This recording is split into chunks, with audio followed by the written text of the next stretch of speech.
the raid on the planet. I think that's fantastic. If I were ending it, I probably would have ended it after that scene. Yeah, I think the reason why they didn't is because if you end it there, it's like you're just watching everyone get slaughtered. Is there a And problem? I look, nobody is signing up for that, bro. This is not Blue Valentine. No.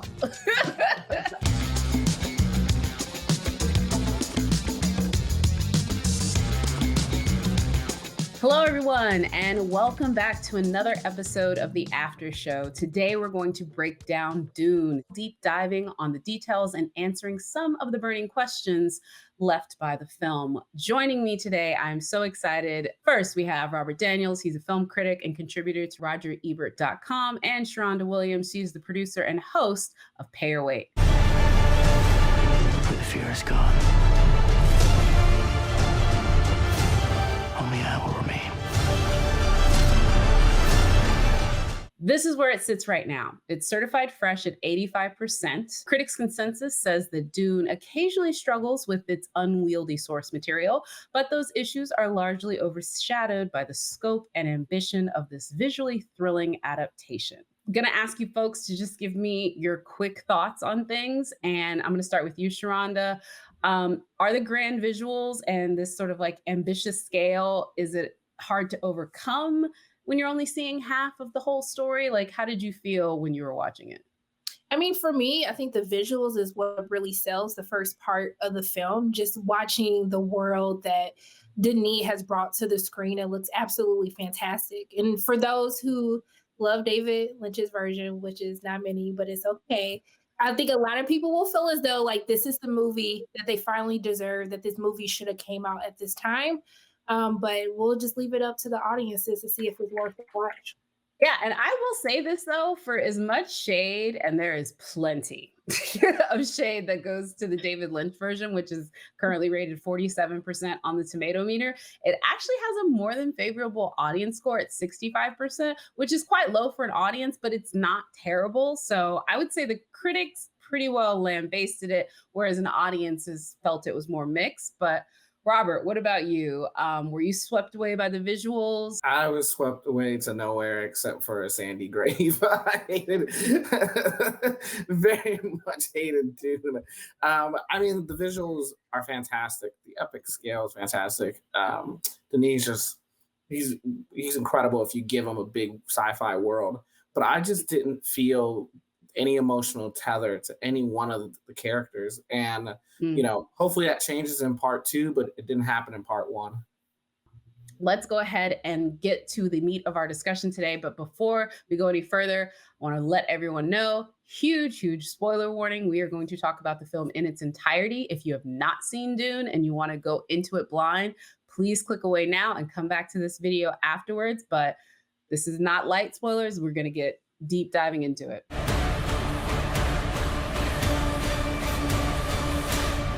Let's go ahead and start with Paul. How did you feel Timmy did with this character, especially knowing already what Kyle MacLachlan did with it? And this is his movie, Dune is the IP, but he is the one that leads and carries it. How do you think he did with it? I like what Timothy did for what he was giving to actually do. I mean, I know that this is supposed to be his film, but for me, I actually see part one as Rebecca's film because I think she had the most impact on me from an emotional standpoint. So I think Timothy did a really good job. I think that he looked the part of Paul, of seeing the internal struggle. You felt what was expected of him, that he was weighed down by high expectations, but unsure of his own belief that he could actually follow through and actually meet those expectations. But yeah, it's weird. I know it's supposed to be his film for part one, but I really see it as Rebecca's film. Robert, what about you? How did you feel about Timothy in the lead role for this one? And also, have you seen the original? I have seen the original one. I prefer Kyle's version, Kyle MacLachlan's version. Really? Yeah. Wow, facts. I just I don't buy Timmy in this role. He's in this role, and all I see is Ladybird. Truly. Oh man, shade. I understand going with Timothy for the age reason. And Kyle MacLachlan definitely is too old for that role. He makes it work, but I think he's overall a stronger actor than Timothy Chalamet. And yeah, I still feel like Timothy Chalamet has kind of like been repeating, these performances over and over and over again. Outside of Little Women, I haven't really seen the range that I need to see from that's not like just totally angsty teen. So you're choosing violence today. Okay. I mean, seriously though, Robert, you are a brave man. They're gonna find you. I was talking about his character. I was just talking about his character, not him. Not the first time I've been found before. There's something happening to me. There's something awakening in my mind. I can't control it. What did you see? Zendaya is all over these posters on the cover of Entertainment Weekly dancing around Timothy Chalamet. And this is worse than Bryan Cranston in Godzilla. Scam. This girl is barely in this movie. I don't know how well that's going to rest with people. Chandra, what do you think? Look, let me tell you something. When I say Warner Brothers finna get all their money off of Zendaya this movie for literally 60 seconds, because it's probably 60 seconds that she's in this film. I mean, she was upfront with everyone. They know that she's not, in this film that much. And I think that this only makes everyone more excited to watch part 2 because we know she will have a bigger role. But if anyone doesn't know, she's in the movie for 2 seconds, literally 2 seconds. I mean, but Robert, do you really think she's going to have a bigger role in the second? Because let's be honest, she's not really a major character in the events of the book, from what I understand, or even in the David Lynch version. Like, how much do you think she's going to have to do in the second one if we know that she didn't have much to do in this one? And I'll also add, what did you think about what she did get to do in this one? Well, I think Zendaya breathing would be a lot more than what she got in this one. I mean, I think she's going to have a lot more to do, basically, is the long and the short of it. Even though this isn't a major character, she basically lives in Paul's dreams. The character itself lives in Paul's dreams. And so we get like the furtive glances, but not much else. However, for what she had to do, I was like, she knows how to stand. She knows how to look. Wow. Zendaya has more talents than giving good face. If folks don't know that, they can watch a little show called Euphoria. And I'm going to say this just to piss Robert off, or a movie called Malcolm and Marie. But you're right. She doesn't have a lot to do in this one. I want to get to some of the folks that are around the main characters, particularly Jason Momoa. If you did not feel the warrior's death of Jason Momoa die, I was so like, come on. Jason Momoa is so good in this. Like, I really hope that people put some more respect on his name. You really feel the relationship, like that friendship, that you have, that he looks at this person like, he is a huge mentor in his life. And I just felt like Jason, he was just like the perfect person. Like when I watched him on screen, I was like, this is perfect casting right here. And I really hope more people talk about how good Jason was in this movie. I feel like people be trying to disrespect Jason, like he can't do nothing. And he was trying to tell y'all on Dune, just give me something to do and I'm gonna make it work. Yeah, I mean, I just want to be clear. Outside of Timmy, I think everyone's fantastic in this film. I think all the performances are really well done, and I think everyone's well cast. But I didn't feel connected to any of these characters beyond, it's a good performance by that person, But I think a lot of what I loved about this movie had to do with the actors and had to do with their interpersonal relationships and their rapport with each other, more so than Denis really bringing me into these characters. The other thing too, since we're talking about this, I'll ask you this, Robert. Is there anything, and obviously you can say the visuals, but is there any scene that you found this version did better? Because I would say that the shield scene, you absolutely have to say, and it's not just because of the CGI. It is also because of the physicality of the actors who were in the scene. Yeah, I mean, I would say the now I'm blanking on words today. The raid on the planet, the downfall of Oscar Isaac's character and Paul's family. I think that's fantastic. You know, like that was the one moment where I was leaning forward into my seat, and if I were ending it, I probably would have ended it after that scene and just been just and then just begin part two with them in the desert. Yeah, I think the reason why they didn't is because if you end it there, it's like you're just watching everyone get slaughtered and there's no hope. Is there a problem? And I look, yes, for a movie that they're trying to market to a bunch of people, yes, like nobody is signing up for that, bro. This is not Blue Valentine. No. What about you, Sharronda? What was a scene, maybe particularly for you, that you felt really elevated this version? Honestly, it's when Paul is having his test. I Hmm, really love fair. what they did with that scene. They made it so much more, it was scarier. I mean, Yeah. literally, if you move, like you're going to die. Like something bad is going to happen to you. That was a scene for me. I was like, they really, really got that right. And I will say Rebecca's complete petrification in Yeah. that moment, knowing what that meant, I felt was really well done. Let's go ahead and maybe talk about some of the below the line folks that I think we all can agree on really did, I think, their thing. I hope, Robert, you will put it on to both the cinematographer and Hans Zimmer. I just feel like both of them should get some MVP love for this film, but I'm going to let you tell me what you feel. I think Hans Zimmer 99.9% of the time should always be the MVP. And I think his score is particularly good here.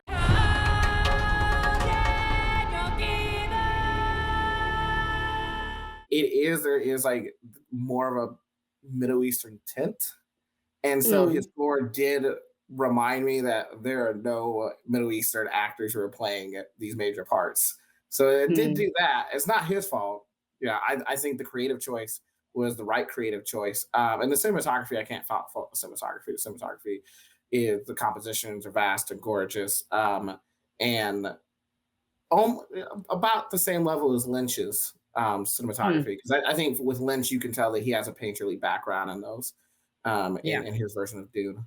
And that's Greg Fraser. He did Zero Dark 30. He did Lion. Trying to think of something else that he did.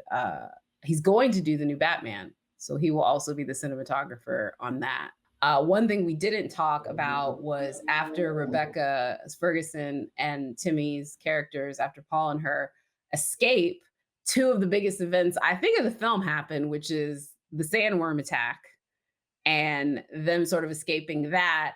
And just the idea that Paul has sort of harnessed the dreams and the powers, and he realizes where his place is because she sort of reveals that to him literally as they're like running for their lives. So, Sharronda, how do you think that played out to be the climax of the film? Did it feel climactic to you? Oh, absolutely not. I mean, this is one part I will agree with Robert.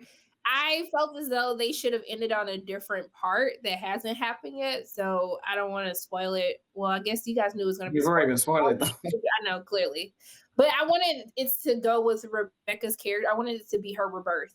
I felt like that Mm, should have been the moment that it ended. And because they had this like the knife fight, which I felt was gonna give more than what it was given in the movie, it just felt very underwhelming. I was just like, you talked all this smack, and then this is the fight that mm, y'all had. I was just like, it's giving me boring right now. And I just kind of felt like if we're just gonna watch them wander in the desert, like outside of the sandworm, which looked great and fantastic, I was just like, I need somebody to find them because I just don't care anymore. And I feel like mm.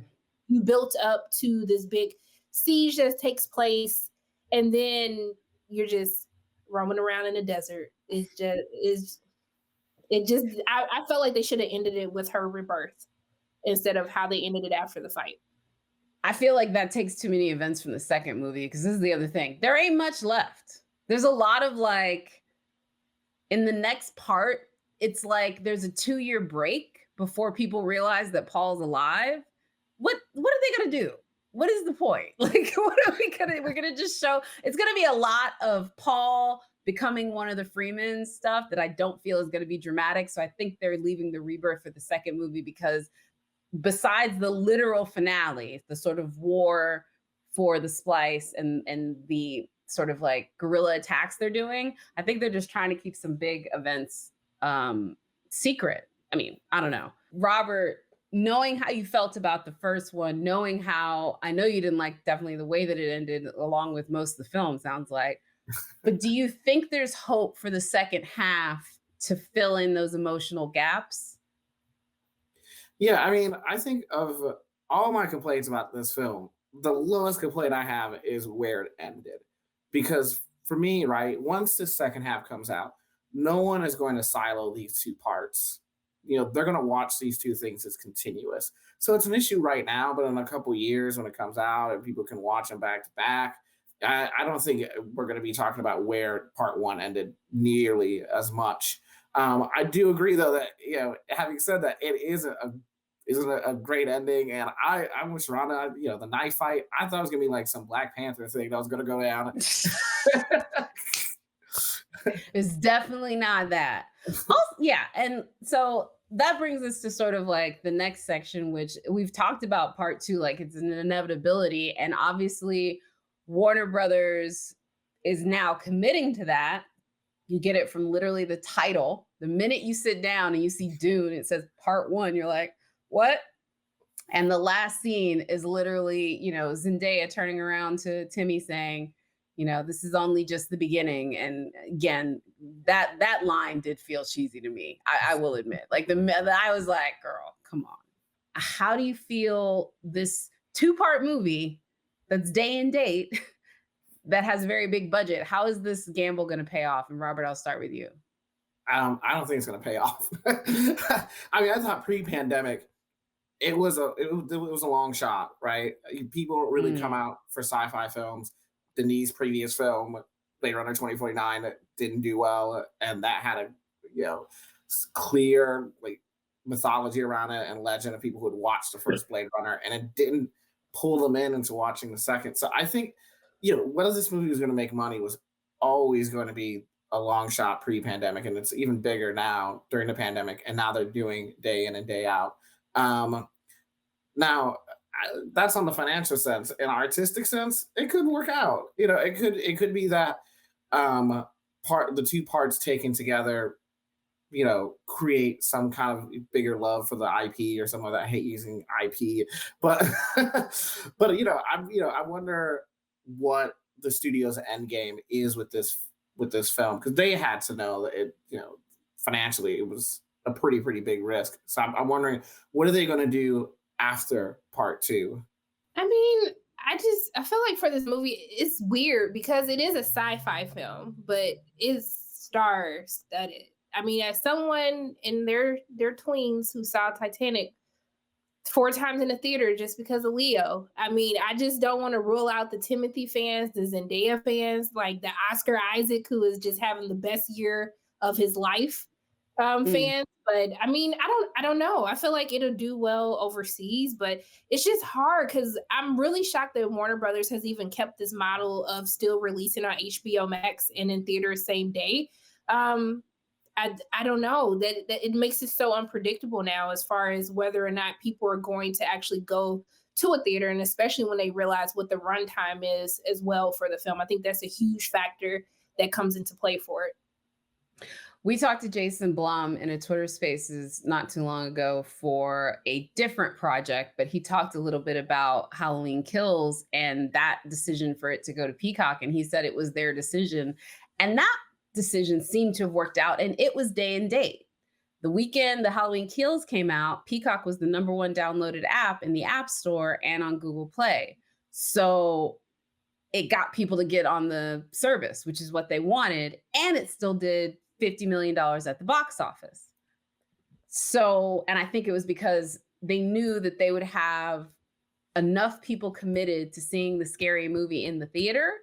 And they also knew that enough people would want to sit at home and watch it at home, but they still would like get on the Peacock train to do it. This one, does it have that? Does it make it an event? Because people are calling it Star Wars meets Lord of the Rings, but I don't know if we feel the event of that. Do you, Sharronda? I think it's the timing. I mean, when you say Halloween Kills, it came out in October. People are wanting to see scary movies. There's not a ton of scary, like new scary movies that are coming out that are big blockbusters. When I think of a movie like Dune, I'm I think Christmas release date. I mean, we're releasing Mm. this in October. When I just think going to see a sci-fi film, I mean, everyone's on the mind of I want to watch something with horror, and there's not a ton of action in this. So I don't know if you can necessarily say that this film has action to lure those types of audiences. I don't know. I find the timing of the release it's a little weird to me. Little suspect, I guess. Robert, what about you? I mean, do you feel, regardless of how you feel about the film, do you feel it's eventized? I mean, point blank period. Do you think this is going to make money? It's hard to compare to a horror film because it feels like since the pandemic, horror films have felt more bulletproof at the box office. People have been more willing to go, and especially Bloom because they're usually not, they don't have much high budgets, so it's usually Mhm. pretty easy to clear that budget. Um, with Dune, it's interesting as you say that it's being sold as Star Wars and Lord of the Rings, and I feel like I don't know if that's the best selling point for this film. Because when I think of Mm. like Star Wars and Lord of the Rings, I think these really big, emotional, sweeping epics. And Dune isn't particularly emotional. There are emotional scenes, but it is a very I don't want to say cold and distant, but kind It's of cold and cerebral. distant. It's more Yeah. of a cerebral, it's a cerebral one. No, I would Yes. agree with you on that. There's a Yeah. lot of emotions behind it, but it's cerebral in the sense of it hits you in it hits you with how you think about these characters. Yeah. And so when I think about if Star Wars and Lord of the Rings, and someone's like, "Oh, this is like that," I'm going in with completely different expectations than what this film is actually giving. So I think some of you know the way the conversation is being set, I think is even for me who doesn't really like this film is doing a disservice to the movie. Another big question, Blade Runner 2049 definitely didn't like clean up as far as box office, but it was nominated very heavily below the line and it got Roger Deakins his first Oscar. Robert, I'll start with you. How do you think it's going to fare awards wise? It's going to do very well in below the line votes, much like Blade Runner did. I think the technical components of this totally unimpeachable. Whether it breaks into to acting or Best Picture, those have always been really difficult for sci-fi films with the Academy Awards. Um, so I doubt that that's going to happen, but I do think that it's going to get some recognition from the Academy. Yeah, I think its only chances will honestly be technical.